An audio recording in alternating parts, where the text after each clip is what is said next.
Alle 21:15 di ieri sera la squadra dei Vigili del Fuoco del distaccamento di Cividale è intervenuta a Iplis, nel comune di Premariacco, per un incendio all'interno di un appartamento al piano terra di una casa di 2 piani.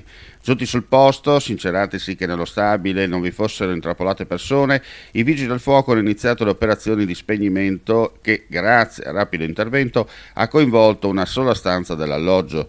Spente le fiamme, hanno provveduto al minuto spegnimento delle parti incendiate e alla messa in sicurezza di tutti i locali dello stabile, utilizzando anche l'apposita strumentazione per verificare che non vi fosse qualche pericolo residuo di monossido prodotto dalla combustione.